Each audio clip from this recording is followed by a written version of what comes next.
on a technical perspective, nothing is perfect. Perfect is the enemy of progress. You find someone who solved it before and you find a way for us to solve it faster. When you think about being a better host, I think the most important thing to anchor on is that you are in charge of your own business. There is a difference between being a business owner and a host. Arguably, the world's greatest host would be a pretty terrible business owner. They would invest in things that don't make sense, and they would lose money on those things, and they would make decisions that make a guest feel great, but may not make any economic sense. What's going on, STR Nation? This is your host, the brother from another mother, Emanuele Pani, here with the man himself, Mr. Mike Riley.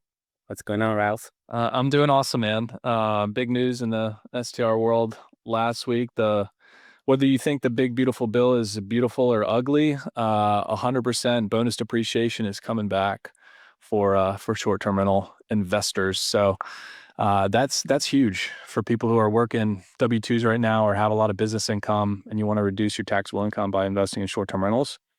It's back. 100% is back. It was phasing out. But I think it's really good for business and short-term rentals in general. So that's some big news, but we had an awesome podcast today too. Yeah. We had Jeff Hurst. He's the president and CEO of Furnished Finder, the new one. We've had the president and CEO in the past. But Jeff was really fascinating. He has a background. He was the chief operating officer of Expedia brands and the co-lead of the Expedia group marketing. Before that, he was the president of VRBO, which apparently now you can say either one. I've always said VRBO. He also did. So it was really interesting. Chief strategy officer at HomeAway as well. And so pretty much somebody that's been in our industry long before most of us and brought an interesting why he chose to, after being without a job for 2 years, once he exited Expedia, he took some time to reflect and then decided to go to Furnished Finder because he really thought there was a part of the marketplace that they're really looking to service in a very big way. And so if you, like me, have kind of written them off due to how unfriendly the platform was, I don't know. I think this interview is going to make us all reconsider it. And the other big thing for me was always like, it's only for traveling nurses. Traveling nurses have no money. And he actually told us that 75% of their travelers are not traveling nurses, which is something that I wasn't expecting at all. I thought there would be a good 60, 70%, but that wasn't the case. So overall, it was a great interview. I really enjoyed him. Yeah, I did too. Just his being in the industry for a long time. When you think about VRBO, we're like, hey, VRBO's kind of like that old giant, right? That didn't really change much. Their platform's still kind of clunky. And he was there for a lot of the change. So he saw a lot of it. And so we asked him some tough questions just on how do you see Furnished Finder, which is kind of similar in my opinion, like their platform's kind of clunky. How do you see that changing over the next, year? What are you guys focused on? And he has a unique perspective from being at VRBO, but then also seeing what Airbnb has been doing and then knowing his market as well for Furnished Finder. And then giving tools to hosts, which he kind of teased this on how much they can make as well, like some AirDNA type of data tools to project, hey, this is how much you can be making as a midterm rental. So we talked about that too. But overall, for a guy who's, been in the industry a long time, he was also just kind of cool to hang out with. And I felt like I was in a room with, kind of like my uncle, my very successful uncle. It was cool to hang out with him and looking forward to getting to know him more in the future too. Yeah, for sure. And that was one of the things that he shared with us in terms of lessons from leadership. Mm-hmm. In terms of always being accessible and always making sure that, again, I think we all have this mitified idea of what a leader is supposed to be. And I went to a really, really nice restaurant this week with one of my best friends who's a chef in Miami and he's here for holiday too. And just seeing how somebody that's trying to get a Michelin star cooks and how in the front line they are, it's a refreshing look on leadership. And I think as hospitality people, we got away from that in a sense, right? We, and us especially, right? As secrets, we teach systems, we teach SOPs, we teach how to get out of your business, how to do it in 6 hours, 4 hours a week. And watching this guy cook the other day, it was an open kitchen, so you could see it from the table. And just the excitement and the flow that he was in and just how he would look at everything the kitchen was bringing him. It was I saw him multiple times. They're no, do it again. Leading from the front line like that It was a very refreshing thing. And I think Jeff is bringing that to Furnished Finders. And so I'm really excited. And I don't know, dude, I wish him good luck. Because sometimes we get CEO of companies that come on and you're like, that was a little bland. Instead, this one was super fun. And so to quit the ranting, without further ado, we welcome Jeff Hurst from Furnished Finder on the show. My pleasure to be here. Very excited to get to speak with everybody. Yeah. So Jeff, you've had quite an extensive career and now you're at Furnished Finder. Give us a little elevator pitch of like what your life has been up until now and what has landed you at. If you go back across the almost 5 decades, I'd say native born Texan, went to UT Austin, moved out to San Francisco to work in consulting and get closer to technology. And eventually I moved back to Austin to join HumbleWay. That was when it was a private company. They owned VRBO at the time. And I was excited to be a part of it because I believed in the product. Living in San Francisco, we spent a ton of time in Tahoe and in wine country and even out near Yosemite in these homes. And I just thought it was an awesome way to travel. And so I really joined because I believed in the consumer proposition of it. And then kind of stayed and worked my way up through HumbleWay, was the chief strategy officer when we sold to Expedia, was the chief commercial officer at HumbleWay VRBO, and then ultimately the president. And then after that, I was the COO of Expedia and ran growth marketing and analytics and kind of a general management function for several brands. And so, I'm very much a long-term travel person. When I left Expedia, I took some time off and was introduced to the founders of Furnished Finder, which embarrassingly, and probably like many people in your audience, I had no idea what the hell this brand was. I was running one of the biggest brands in the world for vacation rentals and I'd never heard of it. And I got to know the founders and got to know the value proposition, and it reminded me of yesteryear, and that it was a simpler service model with a clearer value proposition.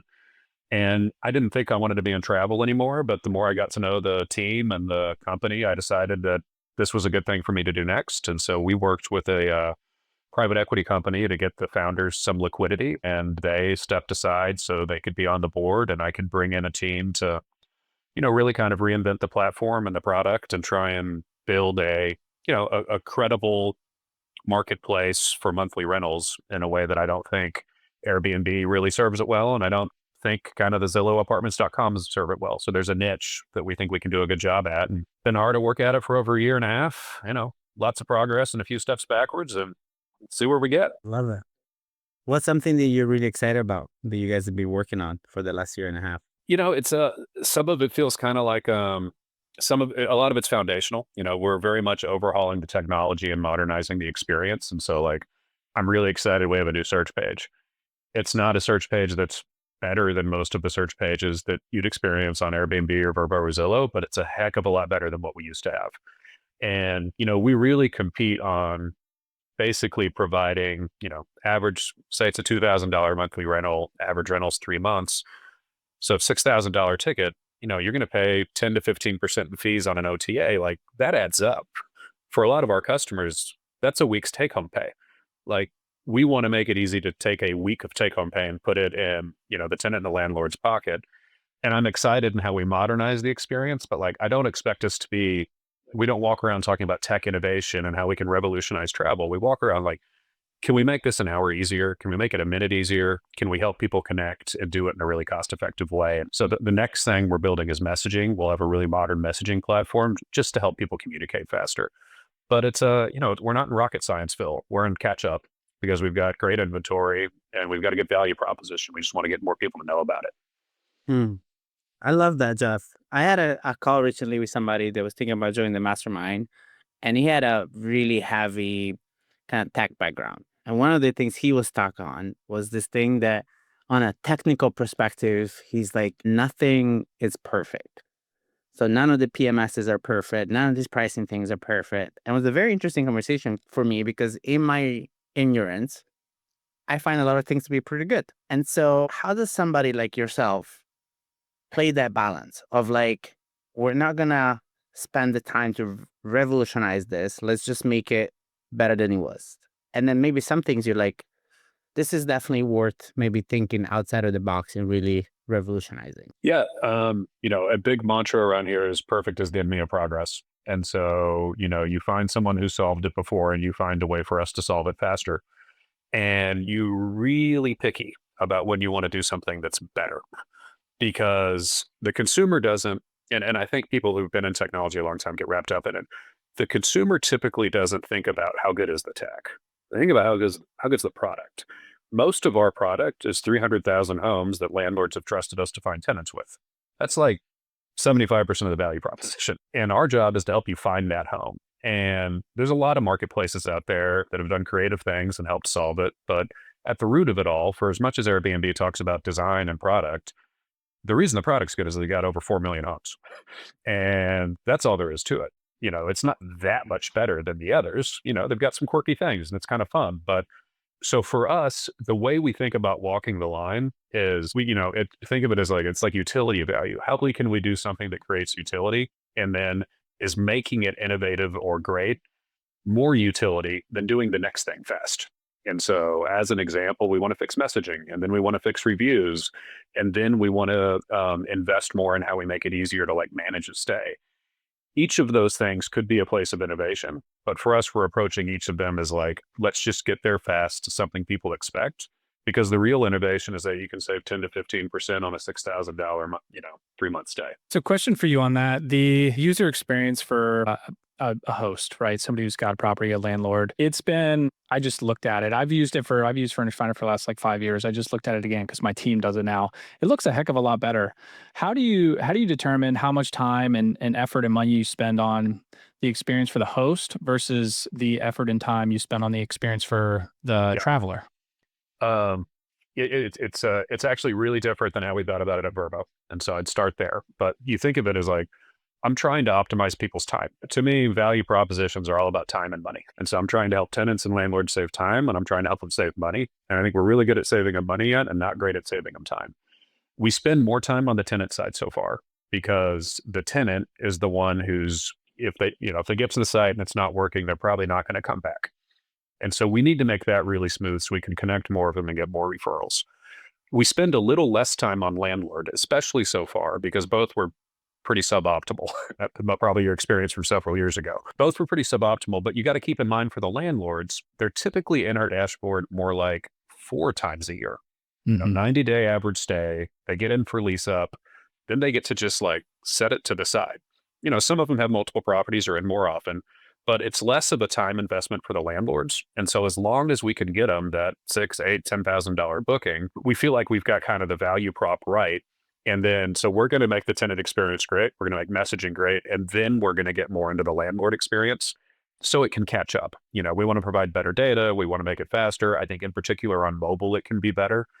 But there aren't that many places there where it needs to be like radically different or innovative. It just needs to be fast and modern. Who's your ideal host, your ideal landlord? We talk about having, rather than talk about ideal, I'll talk about it. We have 3 personas we serve. And like the avatar, the one we talk about most, we talk about having Bettys and Brians. A Betty is someone who's probably more like an empty nester or retiree. She might be renting out an ADU, or she might be renting out a room in her house, or she may have acquired investment property that was a long-term rental for a long time and is converting it into midterm because she needs more money for retirement or wherever she is. She's not a tech-savvy user, and she actually prefers that when she uses a Furnished Finder, the phone often rings instead of she logs into an app and starts managing different tech stacks. And so that's use case 1, and we've got a lot of that demographic. Use case 2 is what we call a Brian, named after our founder. They kind of fell into the property. They got married. They each had a house, and they're like, do we sell it or do we rent it? What do we do? It's different than short term because it's not like one of them happened to have a house they were living in Cape Cod. Like they both had houses near each other in the suburbs of Boston, and they're like, do we sell or do we rent? But it's already furnished. So they decide to put it on as a midterm rental. And so they're both first-time landlords. That's probably like 80% of our customers are first-time landlords. Mm-hmm. And then 20% is what we call a Katie, who's been on your show before. And she's an entrepreneur and a business owner. And she's trying to grow a portfolio of short-term rentals, midterm rentals, and is figuring out how these things work together. And typically that Katie profile has usually pretty consciously decided to either not be in short-term or to be getting in more to midterm because they don't want to spend as much time on it to make the cash flow. And so they're trying to do fewer turns every year, or they may not have the capital to buy a place on 30A or the Gulf Coast or the mountains, but they've got the capital to buy a duplex, on the outskirts of Boston or in Iowa, where it's a totally different ballgame for return profiles. So those are the three we serve, and we serve them kind of in that order. The first two have a lot in common. And the third one's where we really get more into your question, Mike, on landlord tools. Like, we need to do better there. We need to integrate with Hostfully and Guesty and the long-term PMSs and make it easier. But we've got to get it right for the first two profiles first, because those are the ones that are really the majority of our inventory. Yeah. Yeah, 100%. I'm definitely a Katie. Almost that exact scenario. Bought a fourplex, and I was like, man, I can make more just doing 30-day, 90-day stays than I can turning over this property 6 times. I mean, it's Yeah. I mean, and less work. So that's the number one question that I get from our Airbnb and short-term rental hosts is, how much do I rent my midterm rental for? How much do I list it for? How do I figure that out? Obviously, we have AirDNA. We've got all these different tools on the short-term side. What are you guys working on or recommend for the midterm rental pricing side for a host? Yeah, we're actually, I'm actually doing a webinar with Richie from Price Labs next week to talk about this. So encourage everybody to check it out when we post it. And we're concurrent with that, publishing a worksheet that helps people think about this, because it is, and honestly, it all feels like alchemy right now. Everybody's got their own unique formula for how they think about it, and it's kind of crazy. Where I start with just like the logic flow of it, start with, if you're advertising on Furnished Finder, 100% of your tenants are shopping on Furnished Finder. So go use the search results and pick a few similar houses and see what they're charging. And that's just like step one. You're mystery shopping our site. The next biggest overlap with Furnished Finder is Airbnb. And so go shop Airbnb and pick 4 different houses. And then realize that Airbnb price has 10 to 15% of extra fees in it that you get to decide if you're going to keep as a landlord or pass some of it to the tenant. But we usually recommend that you price cheaper than Airbnb, because most of our customers are coming to us for that reason. And so you go build a mystery shopping list of Furnished Finder, optional mystery shopping list of Airbnb. And then what I say is the sanity check is, you've got 2 sanity checks. One is go look at Zillow, and you should be able to charge about 50% more than an unfurnished long-term rental. That's anywhere between 50 and 100% more. Or go look at your local extended stay America. They're typically going to charge $80 to $100 a night, depending on where you are. It can fluctuate quite a bit. And just think to yourself, can I price this to where someone who looked at extended stay America thinks they're crazy to stay there? $2,400 for a 480 square foot extended stay America with a kitchenette, or $2,200 for a 1-bedroom, 1-bath, fully furnished apartment that's 1,100 square feet.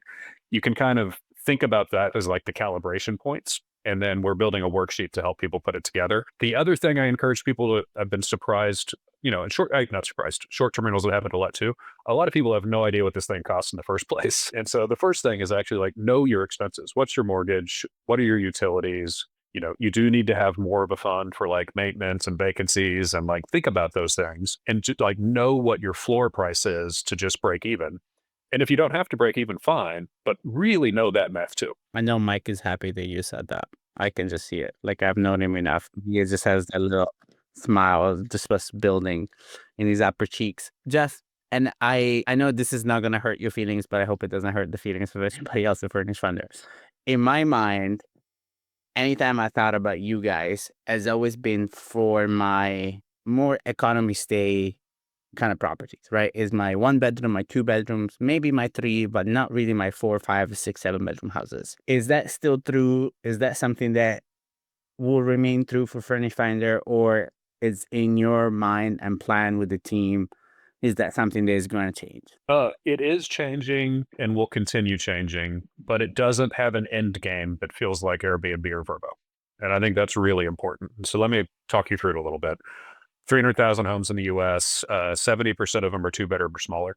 And that includes that, we have 60,000 room rentals. And so it's just flat out, it's a smaller footprint. The use case, typically you're a traveling academic, you're traveling construction work or for a corporate job, or you're a relocating family, or of course, what we're famous for is traveling nurses. So most of those budgets per month are around $2,000. $1,500 to $3,000 is certainly the sweet spot. So, most short-term rentals would have a much higher monthly price than that. That's more like a weekly price for most short-term rentals. So in some sense, it's down budget, certainly at an ADR level. In another sense, a lot of these are actually the same consumers. And so, same household income, same budget constraints. They choose to spend more on the most important week of their life with their family. And they need to actually save more on their 3-month construction assignment to go build a data center in Monroe, Louisiana. And they can save money from their stipend, and the nurse can save money from their stipend. And so you're serving somebody similar. The fit out is not nearly, it's not ping pong tables and pickleball and 17, 60-inch TVs. You don't need that stuff to go do your job. And you don't need that stuff if you're a traveling professor. Now, where it starts to get a little bit more upscale is the fastest growing category we have in the entire company of tenants is relocations.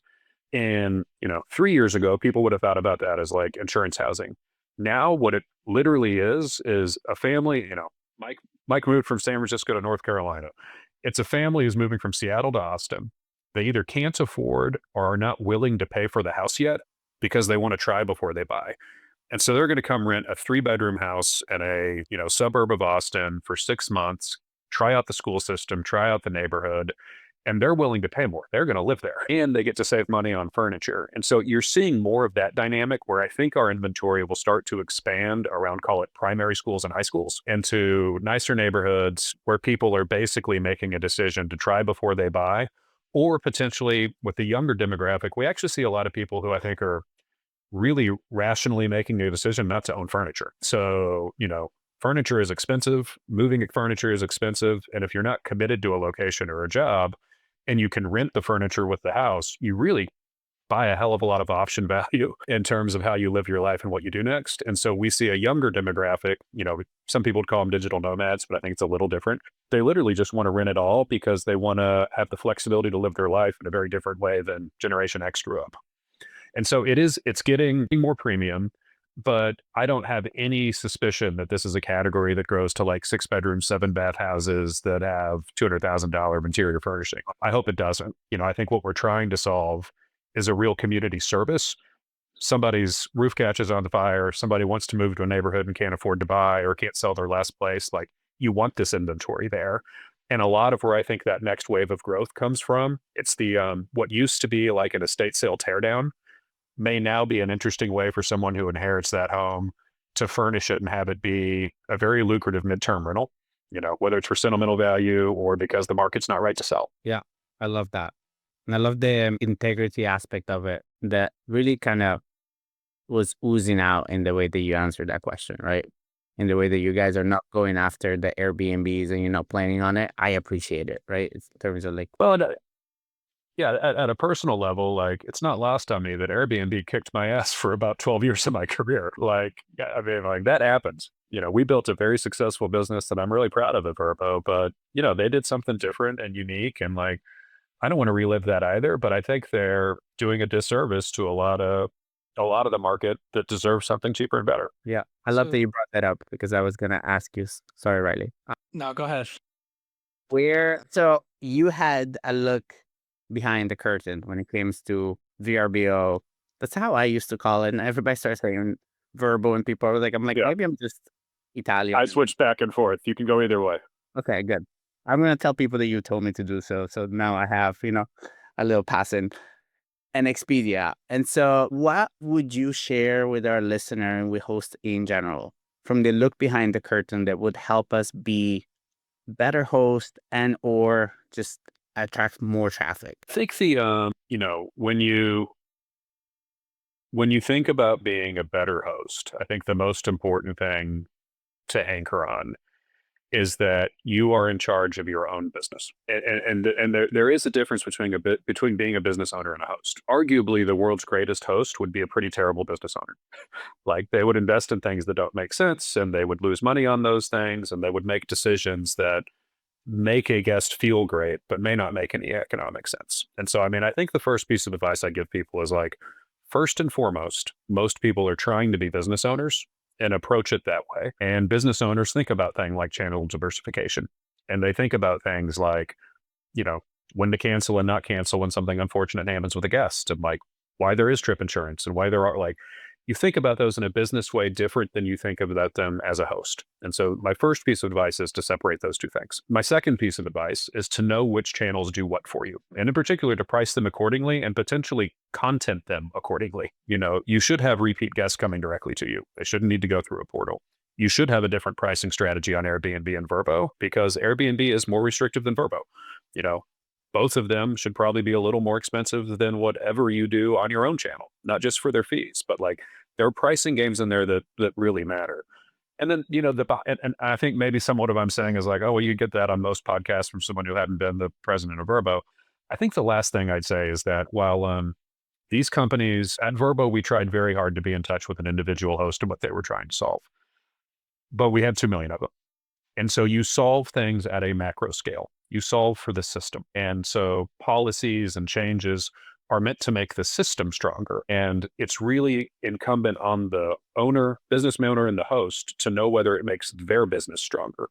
Because very often in a marketplace, there are winners and losers from these policies. And while the whole pie may grow, somebody's just got to eat. And you've got to really be aware where you are in that dynamic because it's your responsibility. It's their responsibility to educate you about what's happening. It's your responsibility to adapt your business to be sure you're making the most out of what is happening. Yeah, that's a great question, E. And as a follow-up question to that, as hosts, went through COVID with, Airbnb canceling stays left and right. The rates have gone up on Airbnb as well. Airbnb is getting into services, that sort of thing. And VRBO, I don't know, I feel like the majority of short-term rental hosts are saying, all right, VRBO's for the big houses, everybody's, on Airbnb, and Airbnb's got a bigger market share. But just from your experience, and you've been in this industry for a long time, like what do you see the future of short-term rentals becoming? Is it we're going to get way more supply of homes or maybe less supply of homes and regulations come in more? Like what do you see from your time? Yeah, I think that the fastest growth in the US is behind us in terms of supply. If for no other reason, like these regulations aren't going away. They're not. And so especially the urban ones, and really a lot of them, there are places where the regulations are probably good. And there are more places where I think they're, political gamesmanship. But from a regulatory perspective, it's going to get harder. There's going to be less of this. And so, I think the supply growth will slow down. I think the second thing to consider on it is that because there's more competition, the returns on these aren't as good as they used to be. And so you've got fewer people chasing them. And I think that's a big part of the reason we see people coming into midterm rentals is that if you want to be in the real estate game, here's an opportunity to kind of have a little bit of the best of both worlds. And so people are going to pursue that a little bit more. The other thing I'd add, which I think is interesting, is that it'll be curious to see how much of it's a COVID hangover versus a real trend. I think hotels have gotten better. I think they realized what changed during COVID and what people's habits were, and most, for sure, on the high end. Like the luxury game is more competitive because hotels have really upped their games. They're building better resorts. They're building house offers. I think the luxury sector is going to get a lot more competitive. And so, if I were a betting person, like where is there money to be made in short-term rentals? I think that still like the biggest adage probably still holds: a bigger format house with a scarce geographic asset, waterfront, riverfront, ski in, ski out. Like it's going to be hard to really lose on those because there won't be more water in the US. There won't be more opening resorts in the US. Like you're going to have a scarce asset. And so if you're not playing for cash flow, I think that part will still pretty much work. And hotels are always going to have a hard time accommodating 3 families that want to share a living room together. Like it just can't work that well. But other than that, I think a lot of where people made money, call it in the boom years, in particular urban environments, bachelorette, like I think that's going to be a tough game to play in the future because you're competing on amenities, you're competing on reviews, and that arms race is getting to be really expensive compared to, I found a great deal. I've got 3 short-term rentals. Each of them is something that I think was a great deal with a scarce geographic asset, like a beach, beachfront, lakefront, or like a unique ranch on the river. You just can't replicate those as much. But if you're, found a screaming deal and think you can do a burr on a, 5-bed, 4-bath and interior Austin, like there's a lot of people who are competing with you who are arguably going to be better at it. Mm-hmm. Just a little follow-up to that. You mentioned the luxury and you mentioned hotels too. Marriott's tried to get into this game for a little while. Do you see any of those bigger players getting into short-term rentals as well, or even midterm rentals too? That's a good question. I think both. The hotels that I think Marriott's strategy was well done. They've got thousands of homes that they curated. They basically just earn a marketing fee on them, and they're mainly for Bonvoy points to be redeemed in places where you don't have Marriott's. Like, good job. I think that was a super sensible strategy.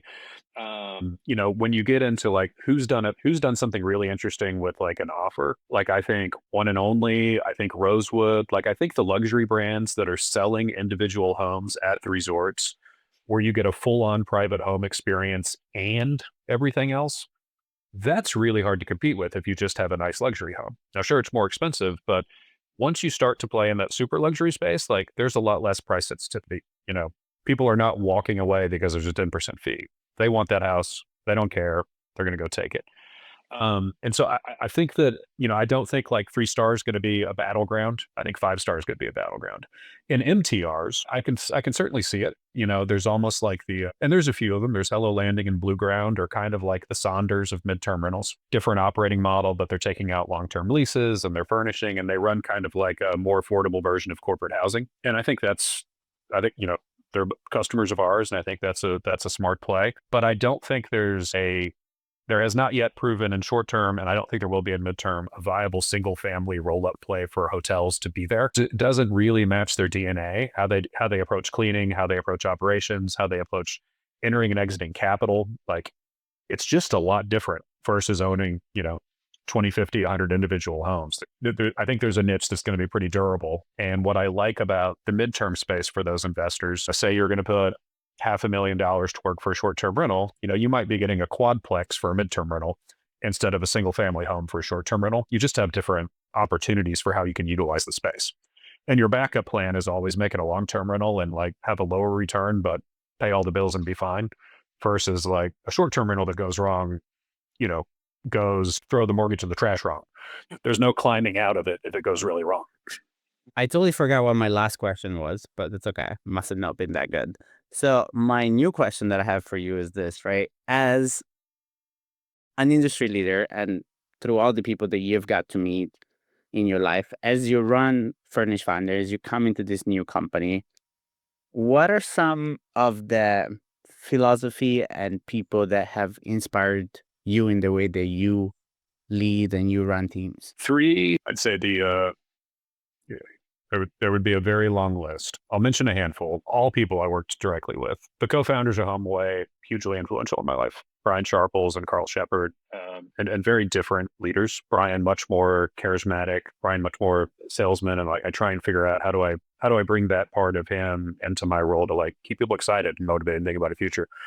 Carl, a very empathetic leader, very connected to, what's going on with owners, what's going on in communities, what's the impact of what we're doing. And so I try and bring some of that also. I first worked for a very long time with Brent Bellum, who was the COO at HomeAway and became the CEO of a payments company, BigCommerce. He's probably one of the best operators I've ever seen. Like the discipline he brought to the role was really phenomenal. And, John Kim at VRBO can be that way too. There's a discipline aspect of CEO that's really, it's not always my strong suit. And so I try and remember what it felt like to be on their teams when they were creating rhythm and pace and goal setting in a way that I'm a little bit more laissez-faire and trusting sometimes on that front. And then the last person, when we sold HomeAway at the time to Expedia, Dara from Uber was the CEO of Expedia. And what I'll never forget about him was how available he was to a company of more than 20,000 people.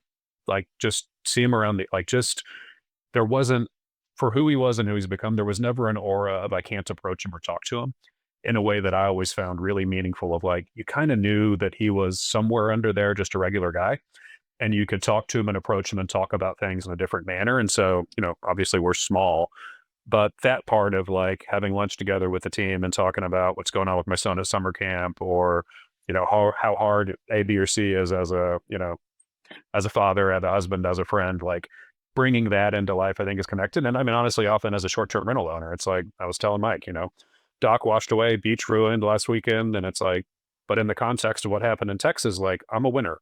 Like that could have been worse. And people are dealing with harder stuff. And like, I signed up for this as a business owner and like, remember that and go solve the business problem. Like, don't cry about it. People have real things to cry about right now. And let's think about how we help them because they need monthly housing. they need a place to live because their house washed away or they lost a loved one. And that part's, so there's something from each of those people. And, there's a very long list beyond it, but those are the ones that jump out. I love that. As you continue to grow as a CEO, but from the sound of it, also as a father, also as a husband, how much time do you spend on your craft as a CEO? And how much time do you spend on other interests that you have? Yeah. I'd say there's like, it's kind of like there's space for these three things in your life. There's the, not counting sleep, and I'm a great sleeper. That's something I really invest in. But the stuff that's my family is the stuff that I've way more now than in my 20s and 30s is immovable. Like, I'm home for dinner. I'm home for breakfast. I take Grant to all of his basketball stuff. I travel with a team. Like, it's immovable because it used to be too easy for me to move it. Now it fluctuates because it fluctuates based on their needs more than my desires, but I'm there. The CEO aspect is something where it's probably the most fungible. There's obligations, there's things I have to do, and I go and do them. It's one where I don't read management books. I don't listen to management podcasts like I used to, but it's very much behind me. If I've got spare time and I'm thinking about CEO as a craft, I'm playing with our product. I'm reading what influencers are saying on social or picking up a podcast or thinking about I'm trying to be in the shoes of, a tenant or a landlord, or I'm trying to be in the shoes of what's happening in the industry. I'm not reading a book on how to be more effective or how to communicate differently or how to give feedback. I'm a little bit, maybe to my detriment, I kind of am who I am now. And people who work with me know me and know who I am, and they signed up for that. And so I'm growing, but it's a little different. And then the third piece of the pie chart's what are my hobbies and what I do with friends? I'm at a stage in life where that got narrower. It's seasons. 2 years ago, I didn't have a job. There was a lot of that. I did a ton of surfing, got in great shape, but now that's a little smaller. And I think of it as I'm de-investing there for a period of my life, because if this goes well, I'll be able to invest a lot more there. And, 5 years from now, I won't have kids in the house. Some of that time's going to free up too. And so I view it as a season where I do need to invest, the always on family more in my career, and maybe a little bit less in friendships than I'd like to.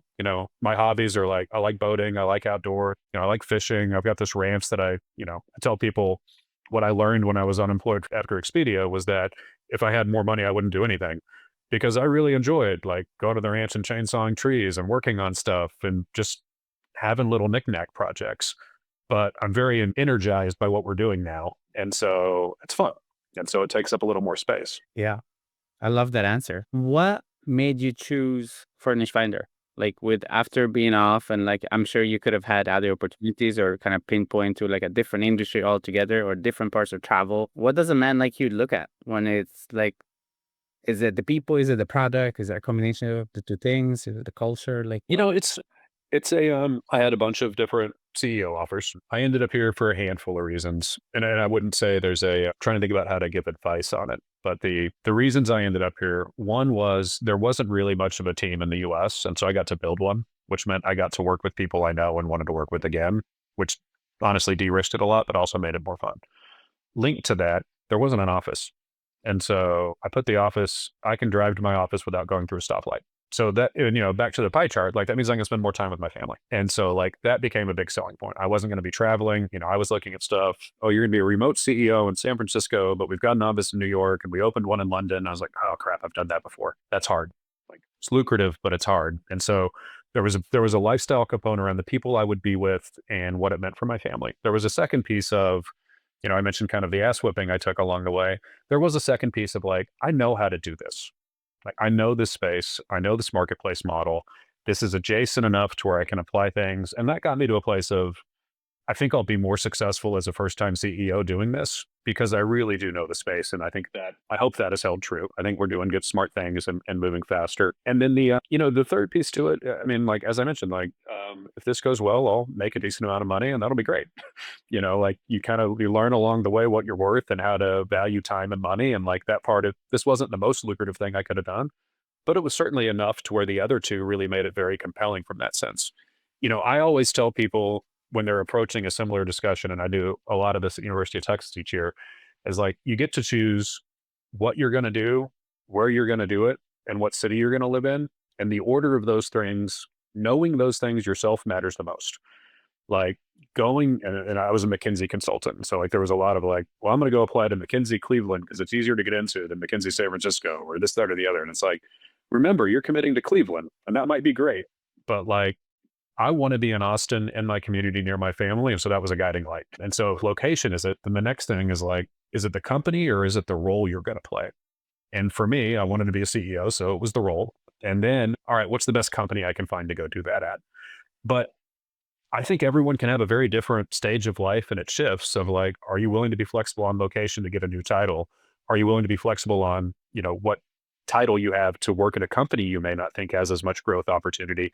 And you got to think about all those three things together. This is a good growth. I feel like I nailed all three, but those are the dimensions I was evaluating on. Yeah. If your son asks you after college, Dad, should I be my own boss and start my own company or work really hard and become a CEO of another company? What's Dad's advice? Dad's first advice is you have no idea what you're going to want 20 years from now. So focus on the next 3 years. So I'll give him the same advice I give juniors at University of Texas. The first 3 years about your career is three things. You were building knowledge, you were building a network, and those two things are helping you build options. And if you're doing those three things, you're going to be fine. It doesn't have to be about wealth creation. It's about those three things. And so if you can get a job on the path to a CEO that's building knowledge and a great network, like that's McKinsey, or a lot of different companies. But for me, it was McKinsey. I built a great network. I learned a lot and it positioned me well to do something different. But just as easily, if you want to start a property management business or buy a property management business, you're going to learn all those things fast. And you might have great option value and great on the ground knowledge, but maybe a very different network. So I think some of it is like, how passionate are you about knowing what you want to do? When I was 19, all I knew was I was passionate about making money because I wanted more money than I had growing up. That was the extent of it. How do I go make the most money possible? Grant will probably be in a different spot. Emerson too. I hope they're a little more thoughtful around like, I'm going to enjoy doing this when I go to work and have a choice to do that. I enjoyed my work, but it was more by chance. And there were times I totally hated it. But, I think that's the dynamic. If you find something you're passionate about and you do it long enough, you'll find a way to make money doing it. It's just, you're going to go through some leaner years on the way. Yeah, I love it. Well, I want to be respectful of your time. I really enjoy conversating with you. So I find myself just wanting to keep asking you questions, but you are a CEO, so I want to be respectful of your time. For people that may have written off Furnished Finder in the past, what is the best way to get back in touch with you guys? What are some of the ways that you would like us to support you guys? Yeah, I mean, I think one, if anyone listening is interested in in giving us a try, important to know it's building a listing like any other site. It's $179 a year, and then we stay out of your shit. We're not a booking platform. We're not telling you how to run your business. The phone's going to ring or you're going to get emails. And if it doesn't, your price was probably too high or the property wasn't a fit. And we're sorry we took $179. But most people, the property works, the platform works really well. And, it's just a low risk. If you don't have $179, someone in the rental game, you shouldn't be in the rental game. Like you need to have more available capital than that to try things and figure out what you're doing next. And so I'd encourage people to try it. We have a offer code out there, new 10, which is 10% off if it helps people anybody get over the hood. And then if you're someone who maybe, is in more of your coaching group and you've got 15 short-term rentals or 20 and the flexibility to live other places, my encouragement is to try it as a tenant. If you want to go spend your summer on the East Coast because you're in the South and you want to be someplace with better weather or you want to move around, check out the 300,000 homes and just try it as a tenant and see what you think. And, we think we've got a good value proposition and are excited about what we're building. The misconception is that it's a platform for traveling nurses. That's what everybody thinks of because we got really big in COVID. About a little over 20% of our tenants are traveling nurses, 75% aren't. And so, there's a wide net of people out there. If you're close to a university, a hospital, good public schools, or major construction, you're close to someone who needs monthly furnished housing. You've just got to figure out who it is and what the use case should be. Love it. Jeff, this is the question that we ask all of our guests, and I'm excited to hear your answers for it. What is your number one secret to success with short-term rentals? With short-term rentals? Short-term and midterms. Give us a 2-point. There is no substitute for finding a place that's below market price, And so I bought 3 places. Each of the places I bought, I would consider to be a somewhat distressed sale of someone who I knew needed to get out of the space. And if you can be picky about what you're looking for and then find the ingredient of someone who needs to sell, buying something at the right price or even below the right price will absolve a lot of sins and learning mistakes after the fact. And so, don't think of it as like, I've just got to get at bats and be fast and start practicing. I got to buy something, figure it out. If you buy the wrong something, you'll never figure it out. So don't do that. Yeah, we couldn't say it better. Riley, any last minute thoughts? No, Jeff. So new 10, that's the discount, $18 off for the year. But I love what you said about having us hosts try it out as tenants. I think most of us hosts do not want to give Airbnb any more of our money. So no, I mean, it's good to meet you.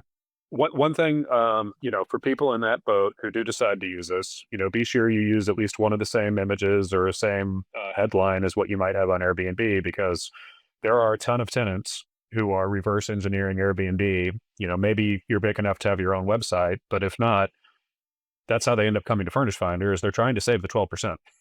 And so if you've got a price that saves the 12%, then there's a pretty good chance they might see you in one and then book with you through us by ringing your phone number. That's great.